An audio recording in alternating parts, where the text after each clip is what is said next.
Mengenang peristiwa Mei 1998, budayawan dan politisi Indonesia Fadly Zon kembali meluncurkan buku berjudul The Politics of the May 1998 dan Politik Huru-Hara Mei 1998 di Perpustakaan Nasional Salemba, Jakarta pada Selasa 21 Mei 2013. Buku yang pertama kali diluncurkan pada 2004 ini mengungkapkan latar belakang terjadinya kerusuhan dan siapa yang harus bertanggung jawab. Ya, saya melihat sih Pak Prabowo dalam hal ini, dalam kasus Mei 98 ini lebih banyak sebagai kambing hitam ya, sebagai scapegoat gitu. Dan itu yang selalu dituduhkan di masa-masa yang lalu.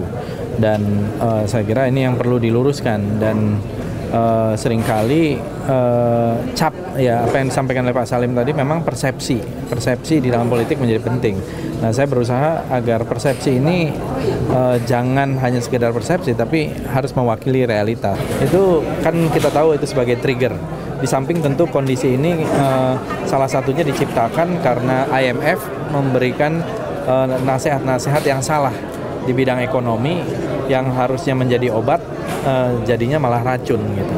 Dan ini yang menciptakan krisis moneter berubah menjadi krisis ekonomi, berubah lagi menjadi krisis politik dan krisis sosial. Peluncuran yang disertai dengan bedah buku ini menghadirkan narasumber Profesor Jimli Asidik dan Profesor Salim Said.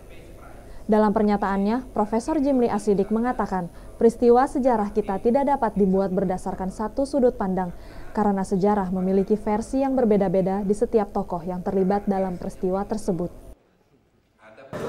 Banyak versi-versi lain yang kita terima sebagai karya sejarah ya dari para aktor dan biar nanti para ahli menilainya.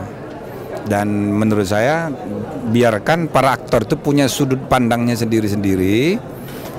Tidak mengapa, toh semua mengandung kebenaran dari sudut pandangnya masing-masing. Saya rasa membaca buku ini jangan cuman buku ini, harus baca buku yang lainnya untuk melengkapi data dan persepsi yang berbeda-beda itu. Profesor Salim Said berpendapat buku ini merupakan kesaksian dari versi Fadly mengenai sejarah Mei 1998. Buku ini bagus, dia ini satu kesaksian dari versi Fadly. Harus banyak, karena banyak yang terlibat, itu banyak orang membuat kesaksian supaya sejarah kita itu jelas. Rencananya Fadly Zon akan membuat buku ini dalam edisi kedua. Fadly mengaku buku ini masih dalam tahap 70% penggarapan. Untuk 30% selanjutnya akan dirampungkan sekitar 2 atau 3 tahun ke depan. Onik Meteani, M. Ikhwan, Aktual melaporkan.